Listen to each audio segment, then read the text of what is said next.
Hey guys, if you want to stay updated on new videos, don't forget to subscribe and give this one a like. Hope you enjoy the story. Hey everyone, I'm Cartel. I want to tell you about something that happened to me back in high school. I was in my senior year, and I was in love with this girl named Lila. I really cared about her, like deeply, but I never had the courage to tell her how I felt. So I always acted like we were just classmates. My family and friends knew how I felt, but Lila had no clue. One day, one of our teachers said they wanted to take us on a camping trip in the forest. I wasn't into stuff like that, but since the teacher insisted, I agreed. My only reason for going was to spend time with Lila and maybe finally confess my feelings to her. I was just waiting for the right moment. We packed for the weekend and headed out. The campsite was beautiful. I'd never been in the woods before. While we were setting up our tents, we helped each other out a lot. I especially tried to be around Lila, helping her with her tent even before I finished mine. Each tent was for 3 people, and I made sure mine was right next to hers. I just wanted to be close to her in every way. By evening, everything was set up. Before it got dark, our teacher asked us to start a campfire. Once the fire was going, we all gathered around. I wanted to sit next to Lila, but her friends had already surrounded her. Still, I kept watching her. I just wanted to be near her. After the sunset, it got really cold. We chatted around the fire for a while. Then everyone went to their tents. I watched Lila as she walked away. I hadn't really had the chance to talk to her that day, but I was determined to tell her everything the next day. I even practiced what I'd say. Once everyone had gone to their tents, I figured there was no reason to hang around. I went back to my tent, did a little practice run of my confession, and went to sleep with a hopeful heart. At the crack of dawn, I woke up, got dressed, fixed my hair, and stepped outside. Lila was already up, helping make breakfast with the other girls. I washed up and went to help too. At one point, Lila smiled at me and said, "You're so thoughtful. I think we should be closer friends." Hearing that made my whole day. I was starting to enjoy this camping trip more and more. After breakfast, our teacher split us into groups and asked us to gather fruits or anything interesting nearby. Of course, I wanted to be in Lila's group, but the teacher split us up by gender. Still, I was set on confessing to her that day. Me and 2 of my buddies walked deeper into the woods. Eventually, we reached a stream. While crossing it, I saw something shiny near the water. When I picked it up, I realized it was a necklace. I dried it off and slipped it into my pocket. It was beautiful, shiny, and elegant. I thought it would be the perfect gift for Lila when I finally confessed. I didn't want my friends to see it, so I kept it hidden. After a bit more exploring, we headed back to camp. Other groups started returning and we all shared what we found from leaves, weird rocks, you name it. But I still hadn't gotten a moment alone with Lila. We only had 2 nights at camp, and if I didn't talk to her that night, I'd miss my chance. But then one of the kids got bitten by an insect, and we had to cut the trip short. Just like that, my whole plan went up in smoke. When I got home, my grandpa asked me what was wrong. I said, "Nothing, I'm fine," but he didn't believe me. I've always been close with him. I tell him everything. He followed me to my room and said, "You can talk to me if you want." I finally gave in and told him everything. After I was done, he laughed and said, "Don't be upset about that. You're in the same town and same school. You'll have more chances to see her." He had a point, and his words gave me hope. I hugged him and told him he was my best friend. That night, after talking to him, I took a hot shower, relaxed, and went to bed. The next morning, I woke up early, had a good breakfast, and headed to school. When I got there, I ran into Lila. As soon as I saw her, I gathered my courage and said, "Hey, can we talk after school today?" She smiled and said, "Sure, we can talk all day long." I kept thinking about how I'd confess my feelings, and what exactly I'd say. When classes were over, I waited outside for her. Then suddenly, I remembered the necklace I found at the camp. How could I forget to bring it? I scolded myself. How am I supposed to tell her I love her without it? Frustrated, I mumbled, "God damn it. Looks like today's ruined too." And before Lila could see me, I quickly left school. When I got home, I rushed to my room and started searching everywhere. But no matter how hard I looked, I couldn't find the necklace. I couldn't even remember where I had last put it, and it was driving me crazy. I went to my mom and asked, "Hey, did you see anything unusual while you were cleaning my room?" She replied, "No." "Why? Were you expecting to lose something?" I said, "No, just asking," and dropped the subject. I couldn't tell her about the necklace. Since I was a kid, she had always told me, "Never take something that doesn't belong to you." I remember once when I found a small amount of money on the street and brought it home excitedly. I said, "Mom, look, I found money." And she slapped me hard. Then she put the money in my hand and said, "Take it back where you found it." That moment became a childhood trauma. Ever since, I've never touched anything that wasn't mine. Even after tearing the whole house apart, I couldn't find the necklace. Maybe I dropped it somewhere along the way. I gave up hope on it. The next day at school, I ran into Lila. She said, "I waited for you for an hour yesterday. If you didn't want to talk, you could have just said so. You didn't have to mess with me like that." Then she turned around and left, clearly upset. I felt horrible. After that day, school was closed for a week. That meant I wouldn't be seeing Lila for a while. But there was this park we both often visited. I thought, maybe, just maybe, I'd run into her there and get a second chance to fix things. When I got home that day, I noticed my mom seemed angry. I asked her if everything was okay, but she didn't answer me. She stayed in the kitchen all day long. That evening, my dad came home from work holding flowers. He went straight to the kitchen and offered them to her, but she took the flowers and tossed them straight into the trash. My dad looked hurt and asked, "Did I do something wrong?" She didn't answer him. She just stood there with a blank, tense expression. None of us could figure out what was going on with her. She brought dinner to the table and sat down with us. We all kept glancing at her, waiting for her to say something. She looked on edge. I said, "Mom, if something's wrong, you can talk to us." She slowly looked up at me with eyes full of hate and said, "Shut your mouth and eat your food." That sentence completely killed my appetite. I stood up and said, "I'm not hungry." Just as I was about to leave the table, I felt a hand on the back of my neck. It was my mom.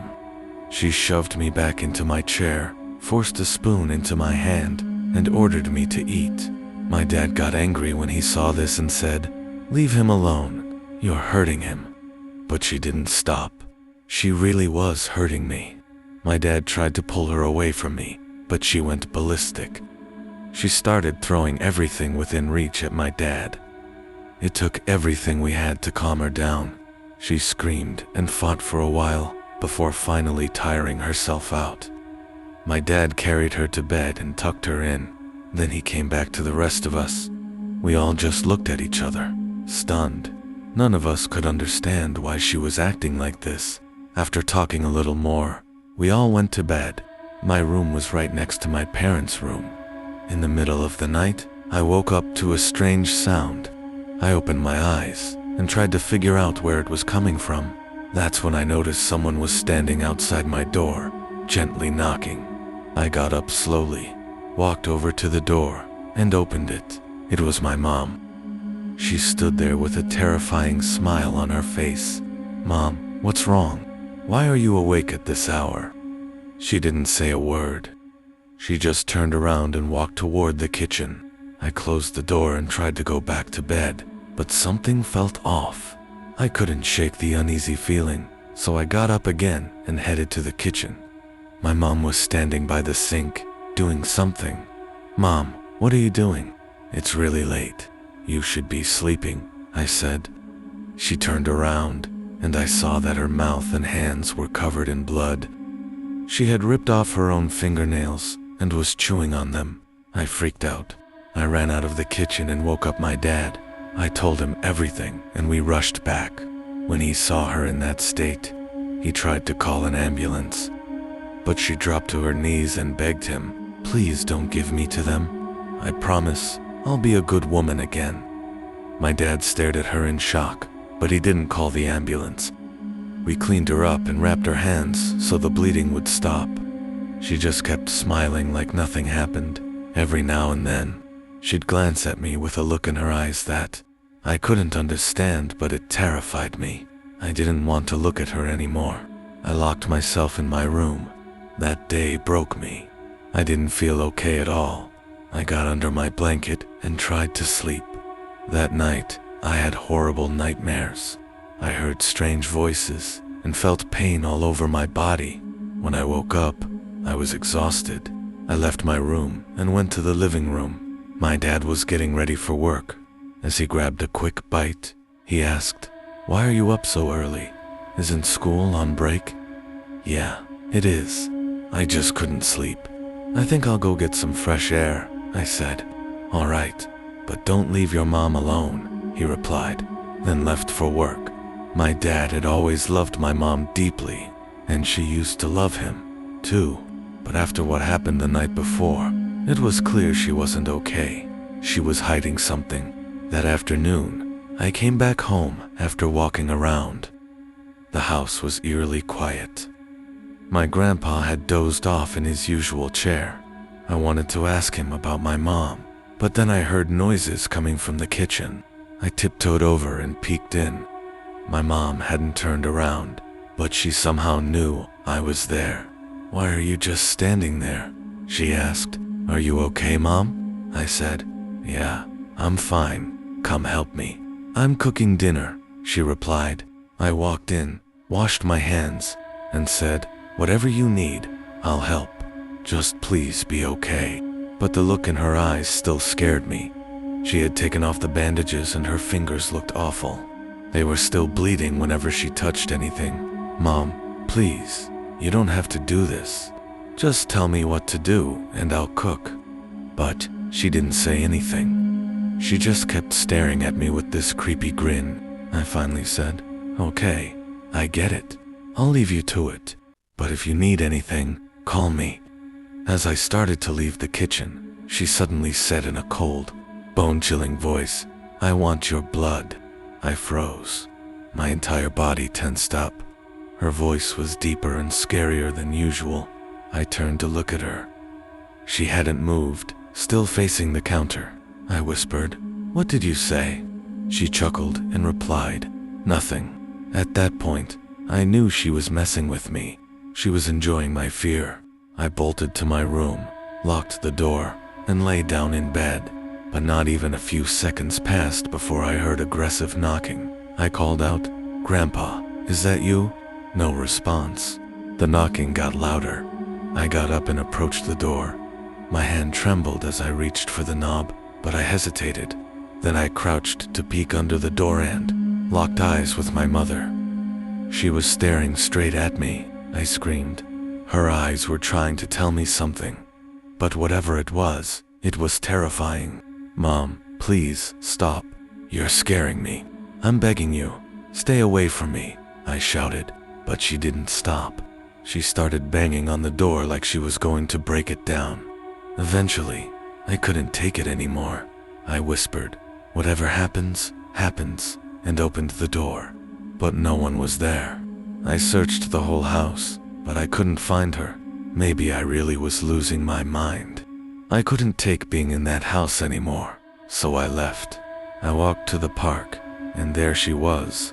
She smiled brightly when she saw me and said, "Hey, how are you?" It was like all the tension between us had vanished. Her warm attitude stirred something in me. I nearly cried, but held it in. "Are you okay? Want to talk?" she asked. "I'm fine. Just feeling a little alone," I said. Spending time with Lila that day really helped. Her positive energy made me forget about all the chaos, even just for a bit. After a while, She said she had to go. I thanked her with a look. I didn't want her to see how much I needed that moment. Then I looked at the time. It was 9 p.m. I figured my dad might be home by now, so I rushed back. But when I walked through the door, I was greeted by the sound of shouting. My mom was screaming at my dad, "You betrayed me. I know what you've done. I'll never forgive you, and you won't get away with this." My dad, staying calm, tried to explain, "I haven't done anything. I love you. I would never hurt you." I stood there, trying to understand what was really going on, but deep down, I knew this wasn't about infidelity or some misunderstanding. Whatever was wrong with my mom, it went far deeper. She wasn't just angry anymore. She had changed. Physically and emotionally, she was someone else. Her behavior was getting more terrifying by the day. It was like she wanted to scare us, wanted to hurt us, and when she realized we were afraid, it actually seemed to please her. That night, something happened that none of us expected. She tried to burn down the house. It took everything in us to stop her. We barely managed to keep the fire from spreading, and while we struggled to restrain her, she kept screaming curses at us and threatening to kill us. That was the breaking point for my dad. He finally called an ambulance. We had no choice anymore. She needed to be hospitalized, but just before the ambulance arrived, she ran into the kitchen, grabbed a knife, and slashed her wrists so deep that she collapsed on the floor, unconscious. Seeing her like that froze my blood. It felt like a nightmare one. I never wanted to be real. The paramedics arrived and rushed her to the hospital. The doctors told us she would need to stay for a while. They handed over her clothes and personal belongings in a bag. When I got home, I opened the bag and saw that her clothes were soaked in blood. Then something else caught my eye, something I couldn't believe. There it was. The necklace I had lost, the one I found near the river, was in her bag. How was that even possible? My mom would never wear anything that didn't belong to her. So why did she take it? Why didn't she say anything? As my thoughts swirled, I threw her bloody clothes into the washing machine and put the necklace in my pocket. Over the next few days, my mom stayed in the hospital. My dad took time off work to stay by her side. My grandpa stayed at home with me. As time passed, my mom's condition slowly improved. When we talked on the phone, she said she didn't remember anything that had happened and that she was deeply sorry. I tried to reassure her, told her everything would be okay, and as her health improved, I started to relax, too. Life was returning to normal. It felt like the right time to give the necklace to Lila. It belonged to her now. She deserved it. That evening I called Lila and asked to meet her at the park the next morning. I told her I had something special for her. She sounded excited and said, "Okay, I'll be waiting." After I hung up, I felt a spark of happiness inside me. This was it, the first step toward healing, toward something new. I got up the next morning, showered, dressed nicely, and even used a cologne I saved for special occasions. I put the necklace in my pocket and rushed out the door to the park. When I got there, Lila was already waiting. I walked up and said, "Sorry for keeping you waiting." She smiled. "No worries. I just got here." Without wasting any more time, I pulled the necklace out of my pocket and held it out to her. Her eyes lit up. "Oh my God, it's beautiful. I can't imagine how much this cost." I smiled and said, "Don't worry about that. Just tell me if you like it." "Like it? I love it. It's the most beautiful necklace I've ever seen," she said as she clasped it around her neck. And when she did, it was like her beauty intensified. Her eyes sparkled.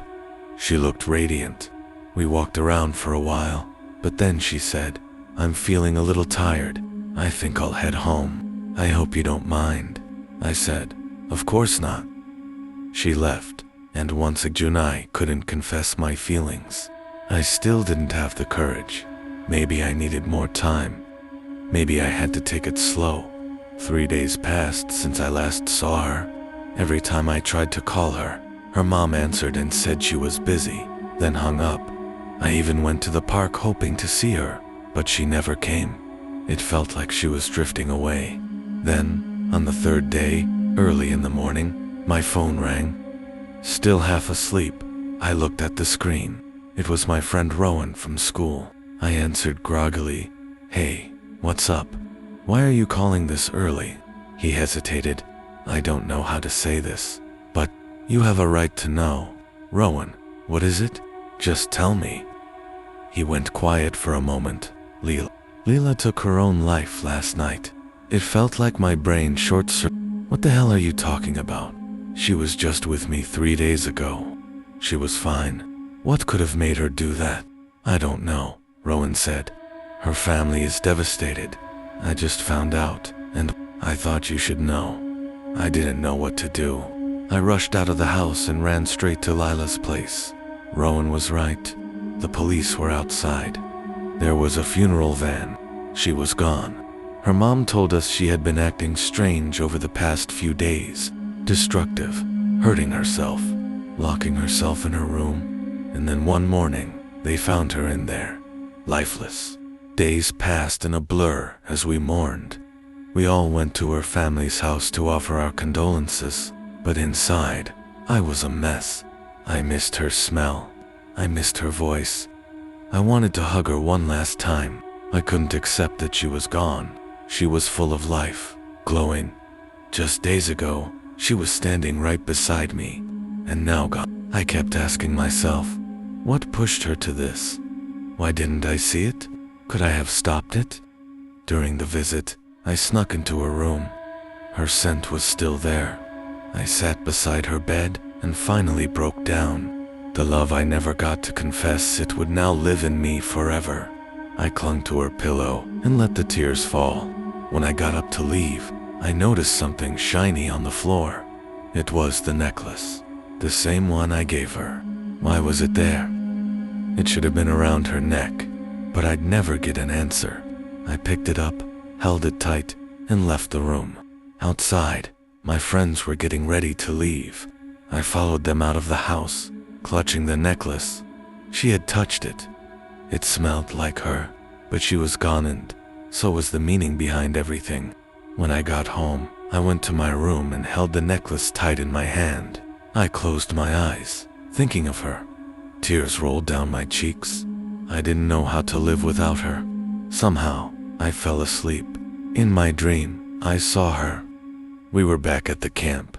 I heard her voice, but couldn't see her. "Lila, where are you? I can hear you, but I can't see you. Come find me," she whispered. I followed the sound and ended up near the river, the same spot where I found the necklace. She was standing there, her back turned to me. I ran toward her, but just as I was about to reach her, black, clawed hands burst from the water and grabbed her by the neck. They pulled her under. I tried to help. I screamed. I ran, but I couldn't get to her. The water turned black. A foul smell spread. Then I heard her voice echo again. "Please, come get me. I can't come to you anymore. You have to come to me." I kept searching for her, but all I found were shadowy figures, monstrous faces. I ran, but there was no escape, no exit, just horror. And then, thank God, I woke up. My grandpa had shaken me awake. He looked terrified. "What happened? What did you see?" I told him everything. He took the necklace from my hand. "Come with me." We went to the living room. He made a phone call and explained what happened. Then he hung up and asked, "Where did you find this necklace?" "At the river, near the camp," I said. He went pale. "That necklace is cursed," he whispered. "The same thing happened to your mother when she wore it. We barely saved her, but we couldn't save your friend." "What? So this is all because of the necklace?" I asked. "Yes. Anyone who wears it, they're doomed." He told me to throw it in a stream. Make sure no one ever found it. So I did. I went to the nearest river and hurled it in. Then I dropped to my knees and cried. All of this, it was my fault. If I hadn't picked up that necklace, none of it would have happened. I came home, but my grandpa looked uneasy. He told me, "After you left, Your room started making strange noises. I checked inside, was trashed. Then the doorbell rang. I thought it was you. He opened the door and the necklace was sitting on the porch. I froze. How? We were still talking about it when we heard those noises again. My grandpa said, "There's no time. Get ready. We have to destroy it." We left, and he called his friend a priest. The priest met us at the cemetery. He wrapped the necklace in paper, then in black cloth. He set it on fire. As it burned, he dug a hole near an old grave and buried it. When it was done, he said, "It's over, but don't ever mess with things like this again." I asked him, what kind of curse was on it? "I'm not sure," he said, "but I believe a woman wore it before taking her own life. Her pain became a part of it. Anyone who wears it is marked." We went home in silence. My parents had returned from the hospital. We never told them what happened. It became a secret just between my grandpa and me. Sadly, I lost him last year, and I've had no one to talk to since. But I couldn't keep this story buried any longer. I had to tell someone. Maybe you'll believe me, maybe you won't, but I regret everything, and I wish none of it had ever happened. Thanks for listening. If you haven't subscribed yet, now's the perfect time. You can support me by hitting that subscribe button and turning on notifications. I'll see you in the next chilling story. Take care.